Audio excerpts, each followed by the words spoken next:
Coming up on this episode of Crime Family.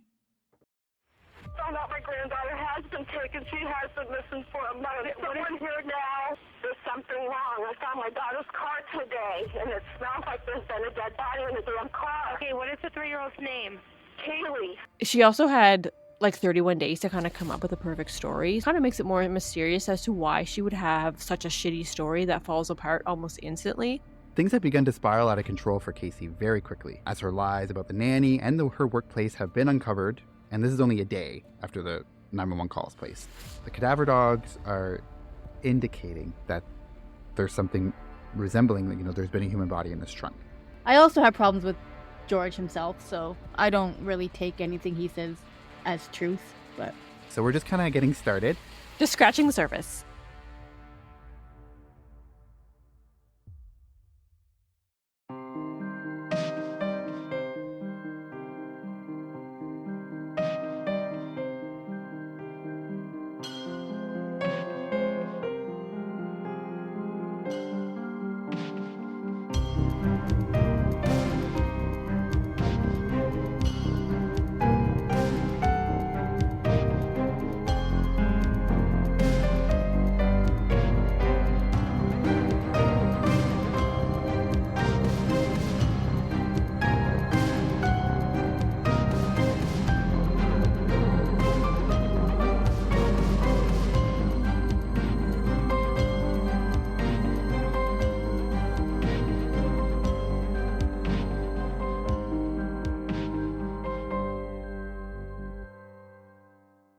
Hi everyone, welcome to Crime Family. I'm Stephanie and I'm here with my brother AJ and my sister Katie. Today we're going to talk about the Caylee Anthony murder and her mother Caylee Anthony, who was accused and charged with her murder but not convicted.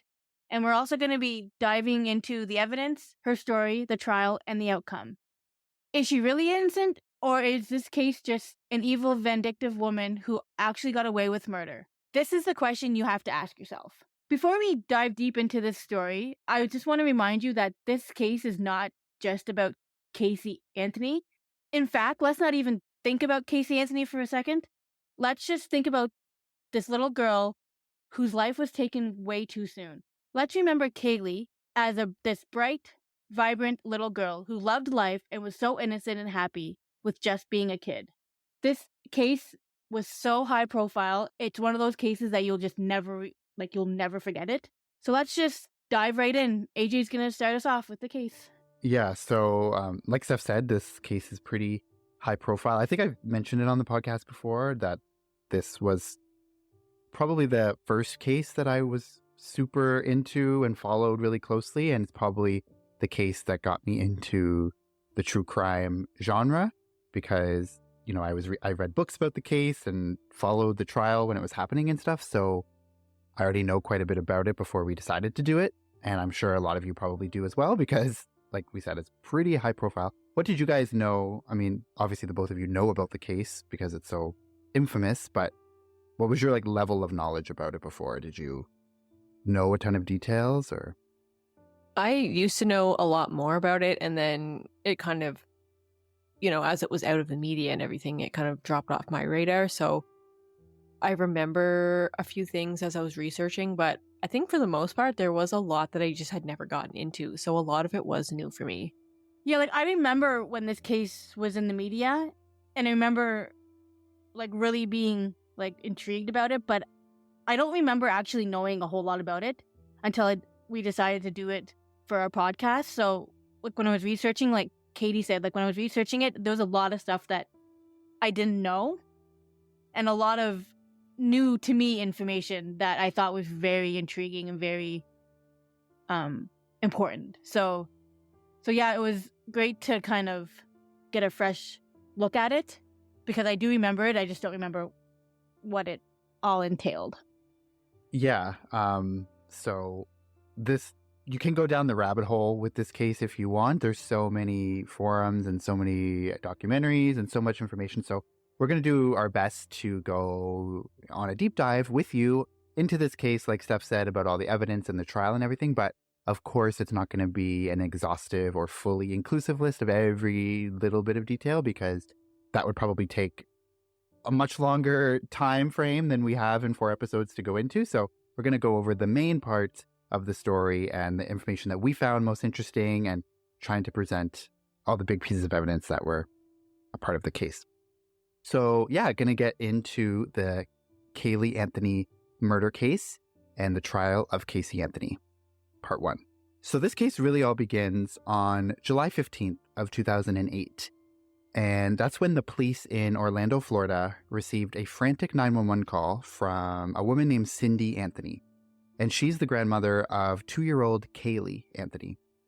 In that phone call, Cindy panically reports that her granddaughter Caylee was missing and says that her daughter, Casey, had just admitted to her that Caylee was missing for the last month.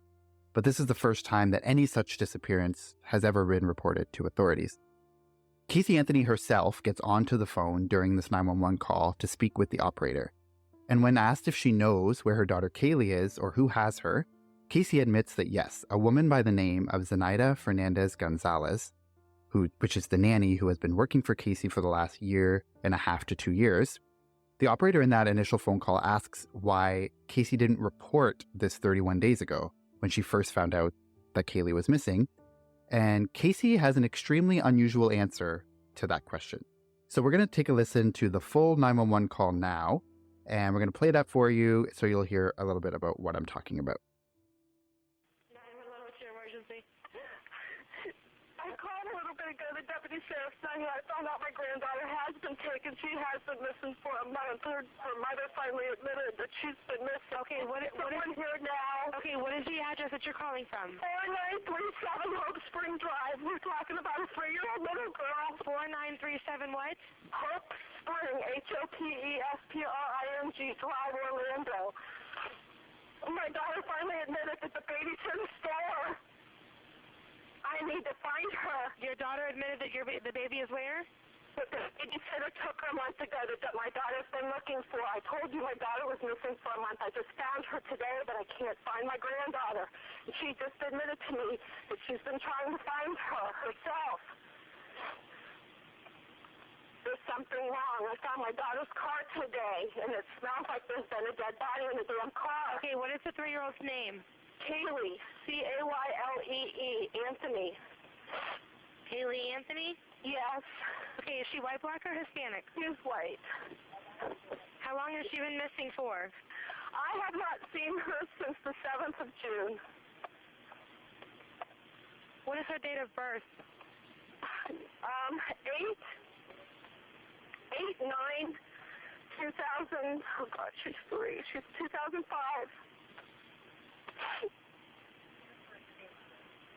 George Kaylee's missing. Kaylee's missing. Casey says Danny took her a month ago. She's been missing for a month. Okay, I understand.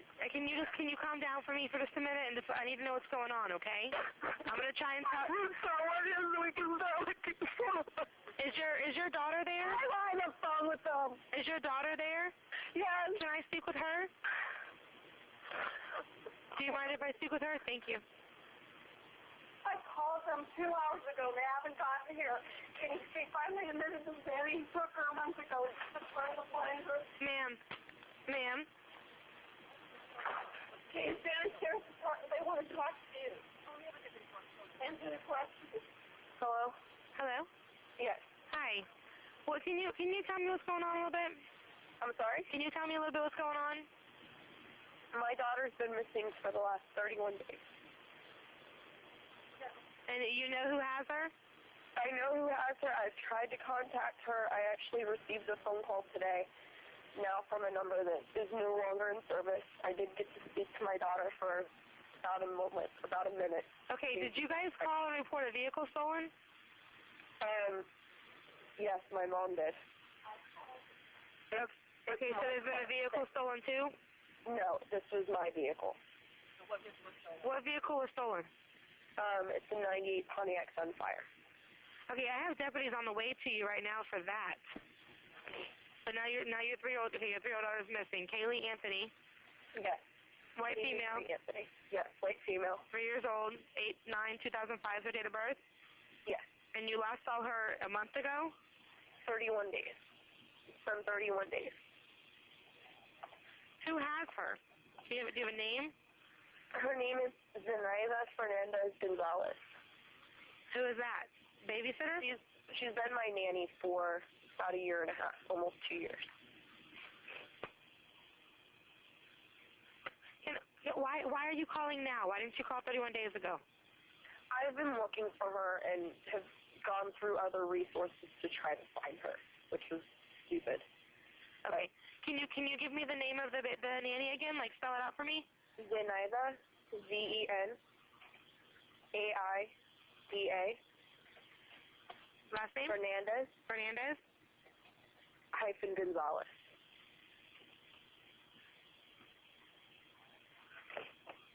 I think the officers are here. The officers are there? Yes. Okay, hold on a second. Don't hang up with me yet. I need you... Okay.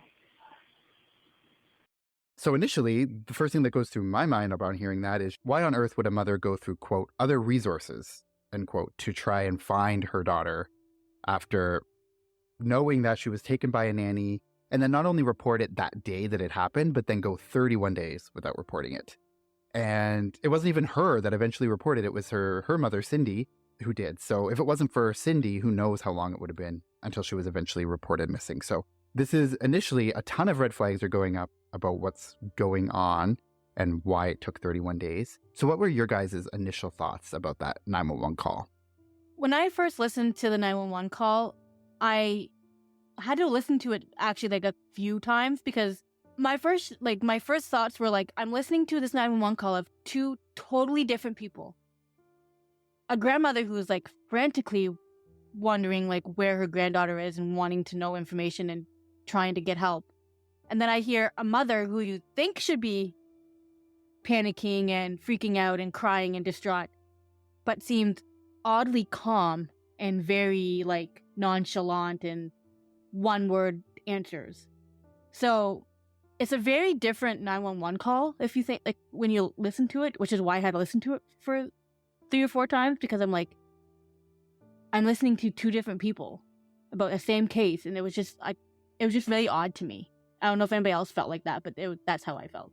Yeah, and it was super odd just because I think that, I mean, the grandmother's kind of just finding out now that her granddaughter has actually been missing for 31 days, but Casey, the mother, has known that her daughter's missing all this time, so she's kind of had time to like absorb it and just be like, yeah, by the way, my daughter has been missing for 31 days.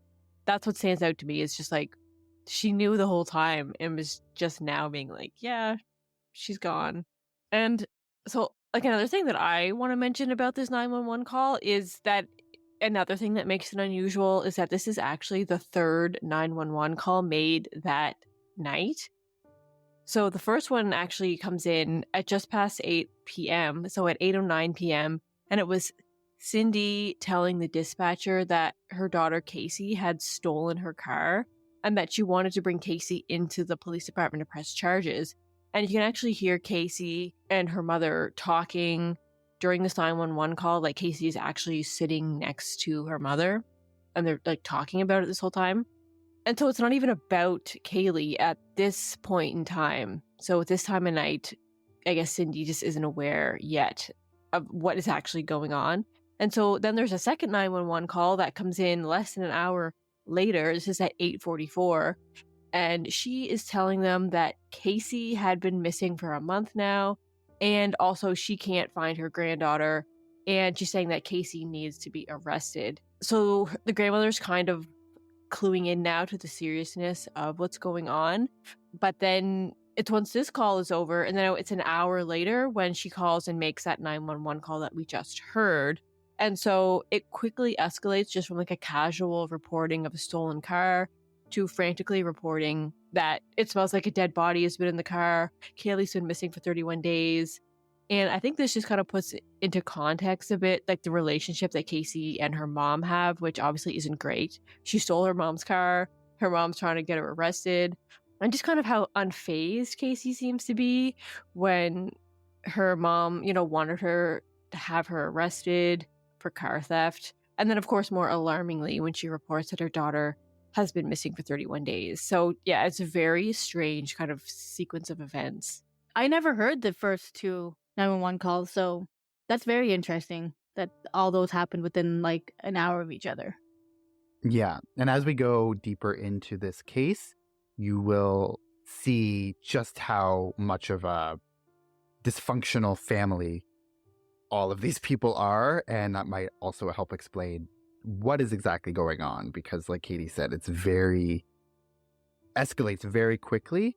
But as we'll see as we go into this, Cindy has been quite concerned over the last month about various things. She doesn't know the grand scheme of it, but this is sort of the boiling point, how it all escalates to, which is that 911 call that we heard just a few minutes ago. So after the police arrive at the Anthony home to respond to the 911 call, lead investigator Yuri Melik turns to Casey to get more information about the last time that she reportedly saw her daughter. She claims that a month previous, she dropped her daughter Caylee off at the nanny's house, the nanny by the name of Zenaida Fernandez Gonzalez, and she dropped her off before she went to work at Universal Studios. Then, after her shift that day, she claims that she showed up at the apartment and knocked on the door, but no one answered. Then when trying to call Zenaida's cell number, the number was out of service. So this is the point that Casey identifies as really knowing something is wrong. And this is when all of her alarm bells go off. And from that point on, she says that she had been independently trying to find Zenaida and her daughter on her own without alerting any type of law enforcement. On the 911 call that we just played, you can hear Casey tell the operator that she did receive a call from Zenaida that day. So that would have been July 15th, 2008. So the day that this 911 call was made. And she said that she did get to speak to Caylee for a brief moment. So this confirms to investigators at this point that up until this day, Caylee is still alive and in the custody of this mysterious nanny. But that is if you believe this story that Casey is starting to tell, which, as we'll get into it, is unlikely that you will believe it. And so kind of going off of this some more, something that was brought up in a docuseries called The Case of Caylee Anthony.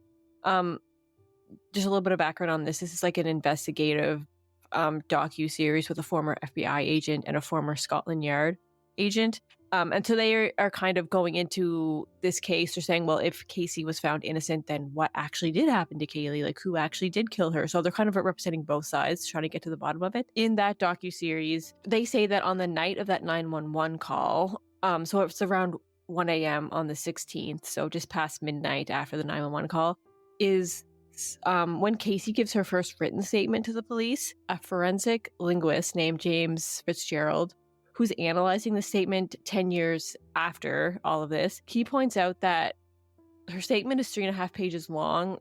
And although she could have written a lot more because she had like 31 days to account for as she's talking to police about what's going on, she also had like 31 days to kind of come up with a perfect story. So maybe that's why, her statement really wasn't as long as it could be.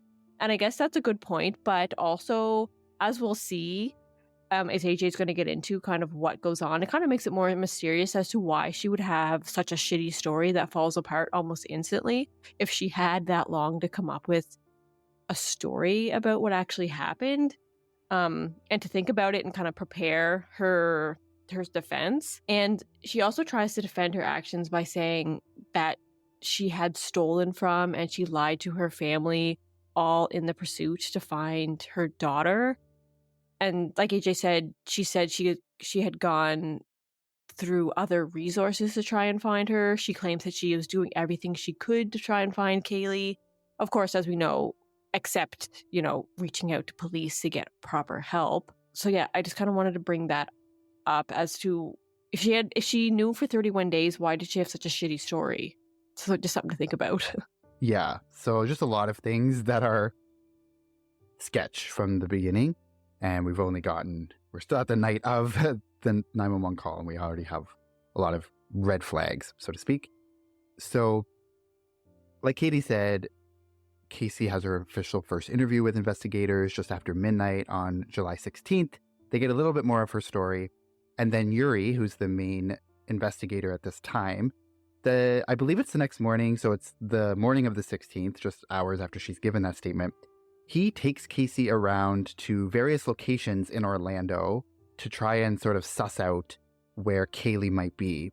And Casey directs Yuri to Zenaida's apartment. And I'm going to call Zenaida Zanny. So that's kind of the nickname she was given. So Casey calls her Zanny, the nanny. And that's what the media sort of ran with at this time. So I'm just going to call her Zanny. So Casey directs the investigator to Zanny's apartment. And when they go to this apartment, at this point, the apartment is completely cleared out, and records actually show that no one had lived in that apartment for months. And so Casey also shows Yuri and goes to residence and of friends and family members of Zanny. And so this empty apartment is just another red flag for Yuri, because he here has this woman with him who knew for 31 days that her nanny kidnapped her child and yet never reported it. And the apartment that she is telling him now, that is the apartment she dropped Caylee off at 31 days ago, this is an apartment that no one's lived in for months. So clearly that just right off the bat is a lie. So why would she lie if she's really interested in getting her daughter back, knowing where she is? Why would she lie about something like that? So Casey's story is not on the up and up right off the bat. And at this point, it becomes clear that this is no ordinary missing child investigation. And it was reported later that there was actually someone by the name of Zenaida Fernandez Gonzalez who actually submitted an application to live in that same apartment complex, but there's never any evidence that she was connected to Casey in any way. So it's interesting. Obviously, that has to have been a name that Casey knows. She's heard that name before, but there's never any evidence of what their connection is other than she claims that she was Caylee's nanny, although we know that this isn't the case. But Zenaida Fernandez Gonzalez is a real person. That is the name of someone who's got dragged into this case because Casey said that that was her nanny. And so it's just an example of Casey kind of destroying someone's life, because in the early days of the investigation, you know, the media was all over Zanny. They were interviewing her, you know, she was getting harassed by the media. For someone who's completely innocent and has nothing to do with this case, but just someone who got thrown into it because Casey named her. Casey knew that name from somewhere. So we know that Zanny had applied to live in that complex that Casey says that she lived in.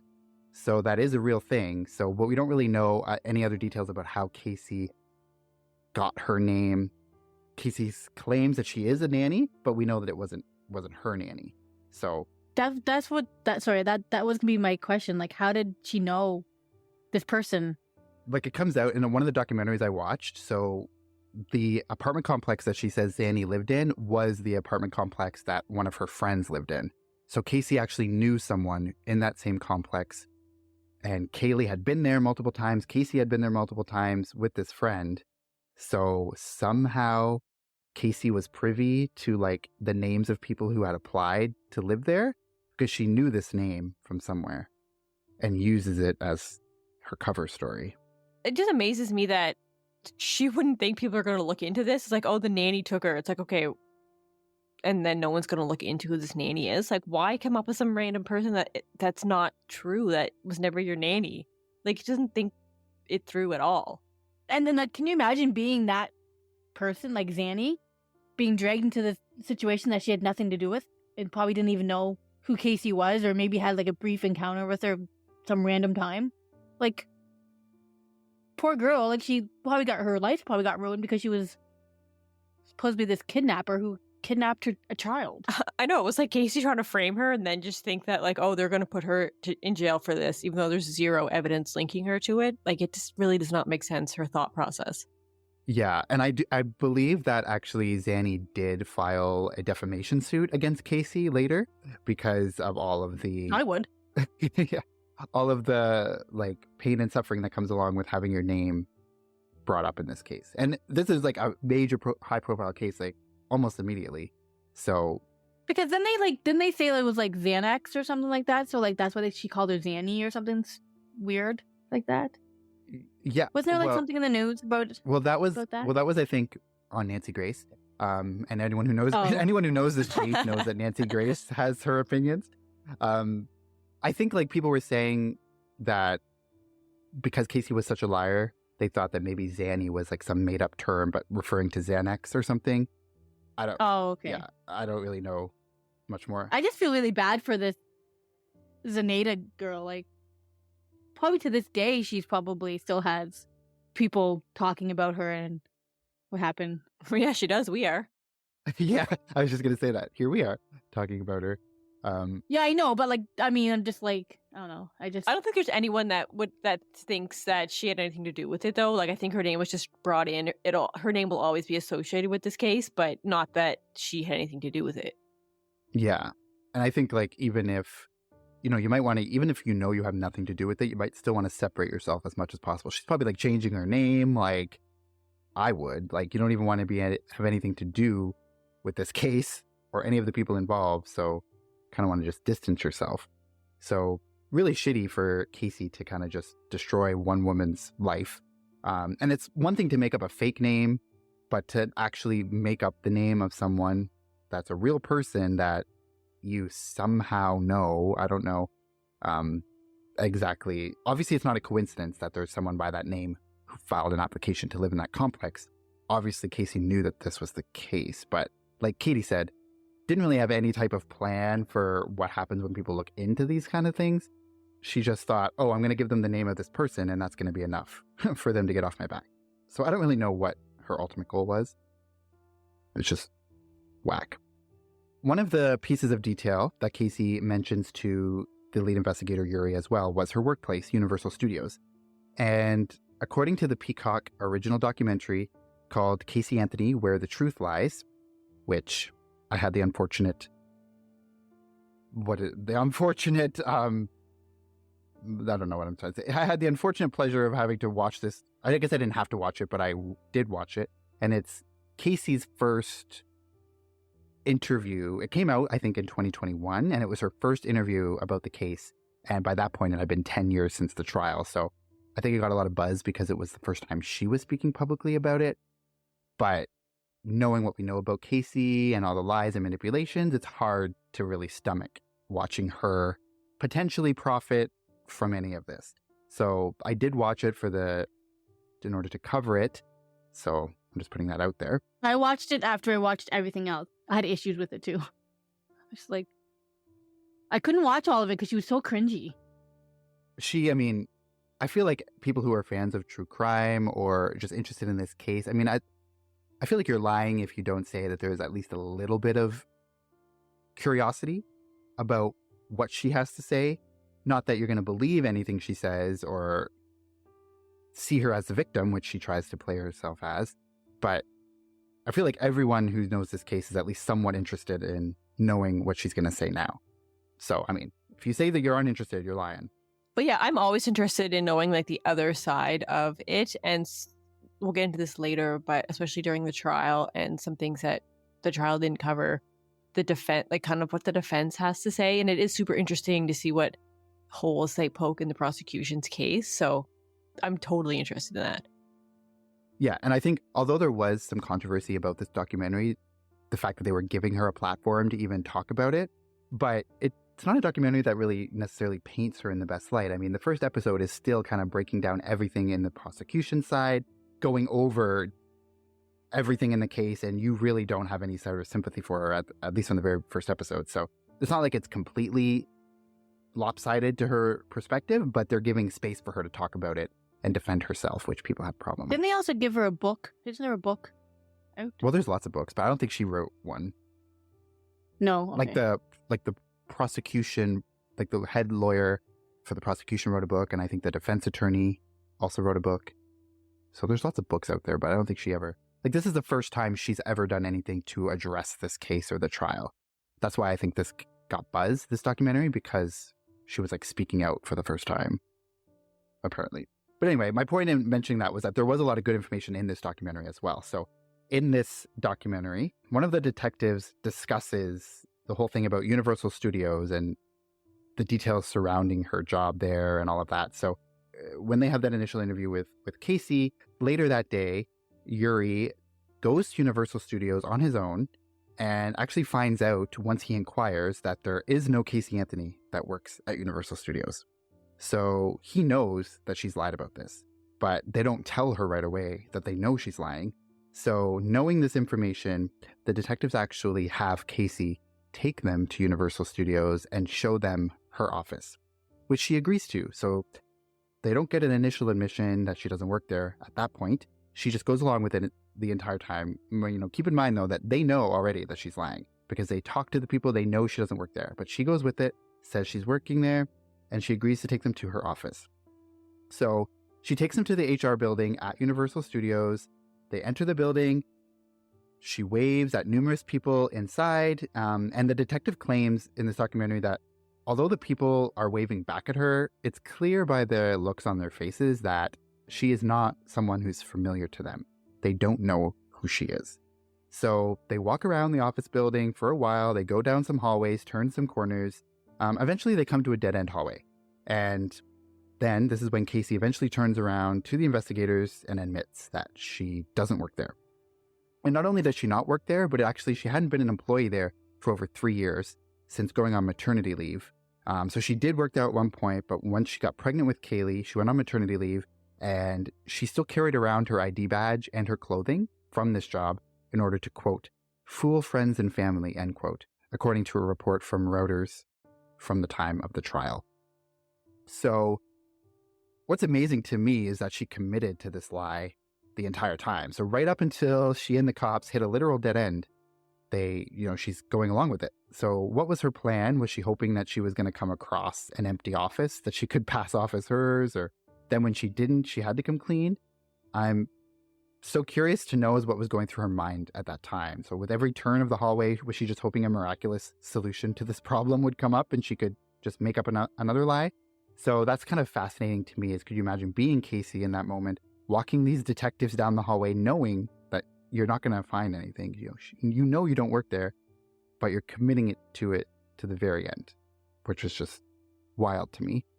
Yeah, that's why I said, why did she come up with such a shitty story? And did she seriously not think that they weren't going to look into it? They're going to take her word for it and then just not dig deeper, especially when there's a missing child? I can't wrap my head around her thinking. Could you imagine being those people at Universal, her waving and be like, who the hell? Yeah, what the hell? Who the fuck is this? What? Yeah, who's this lady waving at me? And they were just smiling at them and waving Yeah, and it's so cringe, especially because the investigators already know she doesn't work there and they're just going along for the ride and just seeing what she's gonna do. It's so, just embarrassing. It's almost like a cheesy movie. It's just a cringe movie, because as far as she doesn't know that they already know that she's lying. So in her mind, she's committing it to it 100%. She's going through the motions, waving to everyone she sees as if they know her. Yeah, and like you said, what's her end game? What is she hoping is going to accomplish from this? Where she's just going to be yeah, this is where I work, let's leave now. I don't know. Yeah, so, she already... why couldn't she just said she worked there, but she doesn't work there now? What's the harm in telling the truth? Probably because she had this lie for so long to her family and friends that she worked there. She wasn't just ready to come clean, and I don't know, just thought she could, just trying to get as much out of it as she could until finally, really, she had to come clean because there was nothing else she could do. Yeah, and I think part of it is because if she's going to make up this lie that the nanny stole her daughter, well, she has a nanny for a reason, so she has to have a job. If she has a nanny, it's because she's working. If she's not doing anything, then there would be no reason for her to have a nanny. So she has to be oh, I have a job. So, I do go into detail. She, like I said, she did work there previously. So she knows that building. She knows her way around that building, which is probably the reason she picked that location, because she can commit to it more. She can give more details about working there since she knows how she's done it. But it all is just part of her story. She needs to have a nanny, and she didn't have a job as far as I know at this time that all of this is happening, but she has to commit to the fact that the nanny stole her, so she has to have a job for that, I guess. I guess you can have a nanny if you don't have a job, but usually people would have a nanny because they're doing something every day that requires them to leave the child with someone. But yeah, Caylee was caught in this lie, and the police had enough evidence to take her into custody on that day, July 16th, 2008, and she was charged with child neglect and lying to a police officer. So no murder charges or anything yet, but they know that she did neglect her child by going 31 days without reporting her missing. And then obviously she's lied to the police officer multiple times with pretty much about everything so far. So things have begun to spiral out of control for Caylee very quickly, as her lies about the nanny and her workplace have been uncovered. And this is only a day after the 911 calls place. So now all eyes were on her as, at the very best, a very neglectful mother, and then at the very worst, actually being involved in the disappearance herself. So Caylee was held at the Orange County Correctional Facility, and the media attention that Caylee's disappearance garners is pretty intense almost immediately. And it was quickly turning into a media circus, especially with Caylee's parents, Cindy and George Anthony, giving many interviews to the media and to the police. Caylee and her family were sort of pariahs at this time in the media. You have this woman charged with child neglect sitting in jail as these charges happen, and then you have her parents who are hysterical, are yelling at the media because the media is kind of surrounding their house. It's kind of a mess from the very beginning. But they kind of become pariahs, and everyone's watching every move that they make. In a phone call between Caylee and Cindy Anthony from jail, Caylee just continues to show no real signs of panic, no sadness, anger, or any other emotion that you would expect from a mother whose daughter's been missing for a month.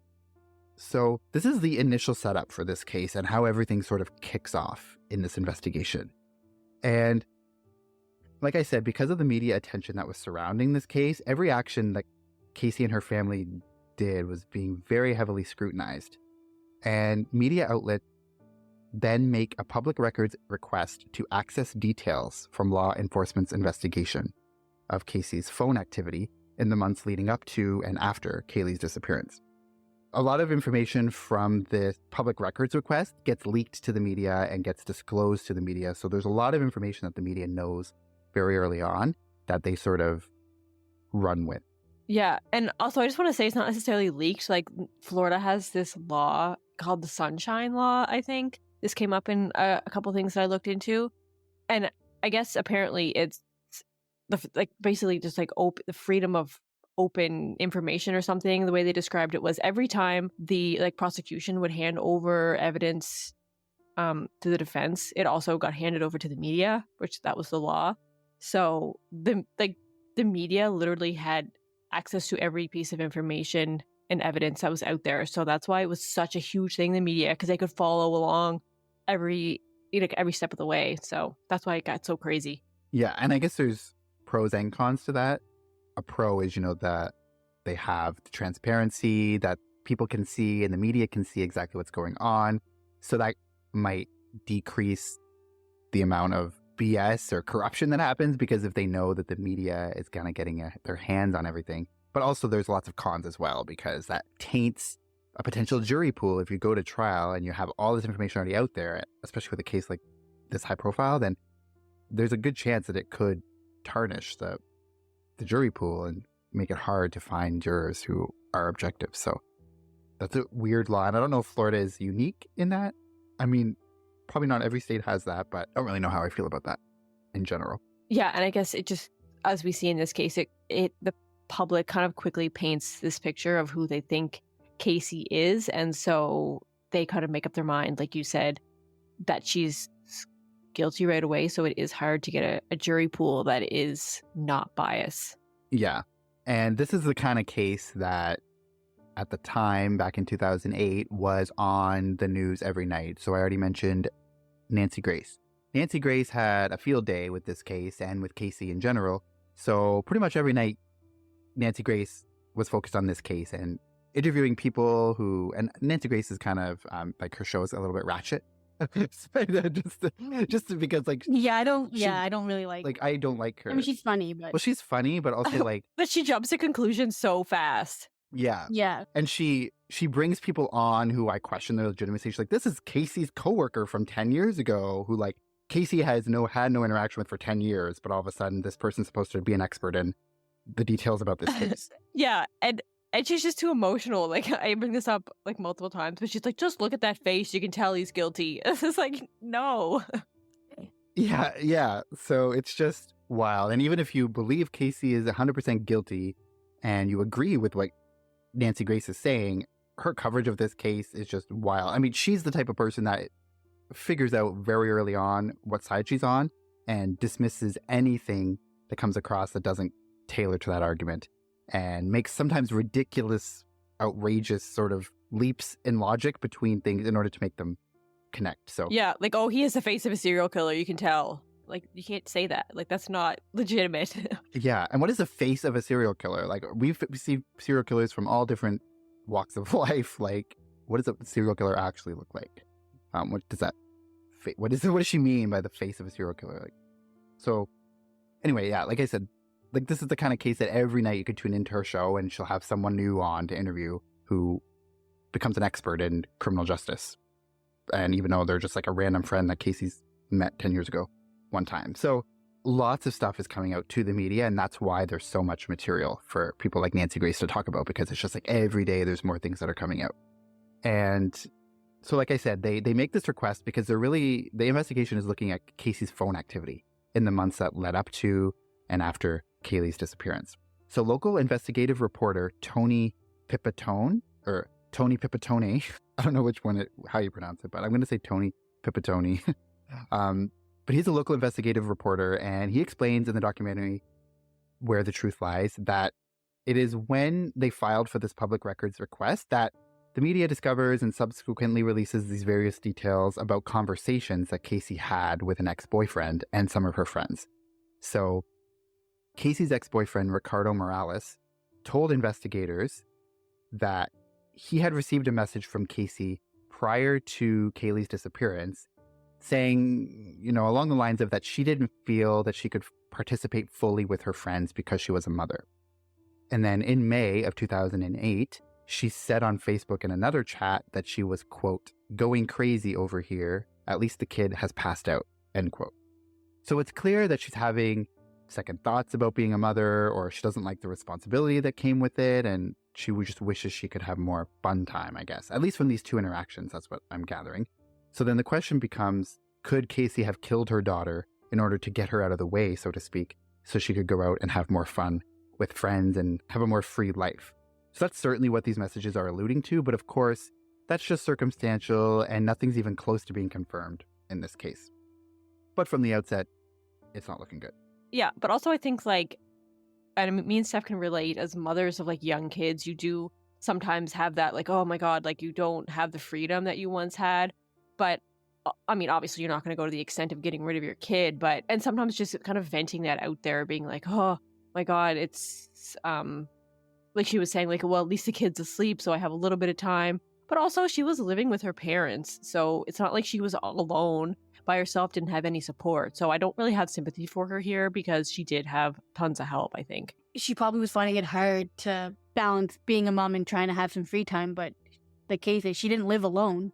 She had her parents with her, so obviously they could have helped her out if she wanted to go out for like a night or something like that. So she wasn't totally alone. Yeah, so she had more supports than many other people might have, and she's still, these are the messages that she's sending to people on Facebook and conversations she's having. So even with all that support, she's still feeling like she wants more freedom. And so as part of the investigation, the police listened to the 911 tape again and again. And in this 911 tape, like you've heard, you hear mention of Casey's car that Cindy Anthony has said smelled like there's been a dead body in this car. And like Katie said, that was the initial thing that Cindy Anthony called the police to report, was the stolen car. So Casey's parents, Cindy and George, had been notified in July that Casey's car was found abandoned in Orlando in late June, and that it had been towed to an impound yard. So George is the one who goes to retrieve the car, and he claims that upon approaching the vehicle, he recognized the smell of human decomposition coming from the trunk. And George has a history as a police officer. He was in law enforcement, so he was familiar with what the smell of human decomposition smells like. And he said he instantly recognized it. And so that information, like the smell coming from the car, this is what prompted Cindy Anthony, after talking to Casey about the car, to call 911 on the night of July 15th. So shortly into the investigation, Casey's vehicle was at the Anthony home. Like, George went to the impound yard, retrieved it, and brought it back to the home. And then this car is then seized by police, who take it in for forensic investigation. And the police describe the odor coming from the trunk of the car as unmistakable. It smells like a decomposing human body had been in the car, specifically the trunk. So police also say this when they examine the car. They bring cadaver dogs in, which indicate that there had been human remains in that trunk. So a CNN report says, quote, on first pass by the dog around Anthony's white Pontiac Sunfire on July 17th, 2008, he started indicating in the rear of the vehicle, said Orange County, Florida Sheriff's Deputy Jason Forgy, and he's a canine handler. And he says that I could tell that the dog was working something. As the dog came around the front of the car, Forgy said that he asked that the trunk be opened. When the dog came around to the trunk, he put his front paws inside and then lay down, which is a signal to this officer that the dog had detected the scent of remains. So the cadaver dogs are indicating that there's something resembling, there's been a human body in this trunk.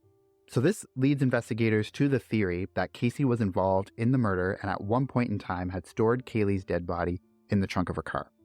So Eric Andrews, who's one of the lead investigators, begins to interview friends and family members and gets an even more of an impression that Caylee was impeding on Casey's ability to live a carefree, more fun-filled life, which is the bulk of the motive that investigators go on to believe Casey had to harm her child. So those are the major pieces of red flags and evidence that are coming up right off the bat. And that cadaver dog finding and the smell of the car is quite damning and doesn't look good. What do you guys make of that part of it? Like the car and the smell and all of that sort of thing. For me, it's definitely interesting that this is kind of where they get that theory that she was in there and that Casey killed Caylee. And I also, going back to like that smell, when people have smelled that before, they say it's unmistakable and you'll never forget it. And it's unlike anything else. So it's interesting that, someone that would be familiar with that smell would be like, yeah, that's what it is. But then later they say, well, we can't, that's not inconclusive because you can't really differentiate that smell. But even though cadaver dogs hit on it. So I'm kind of talking about this because I'm going to kind of go into like kind of the back and forth of the evidence of this smell and what they think maybe it was, maybe what it wasn't. So yeah, it's just kind of a piece that they can't really prove for sure. So it's just interesting. Yeah, I find it really interesting too. I feel like I mean, you could maybe they could smell a dead body in there, and like the dogs, like they're trained to do that stuff. But I also have problems with dog training. Like I don't know if it's 100%. Like does it 100% work? But that's beside the point. But anyway, no, it's not 100% reliable. It's not like a 100% like scientific. But they do go through training where they can differentiate different smells. So yeah, I don't know.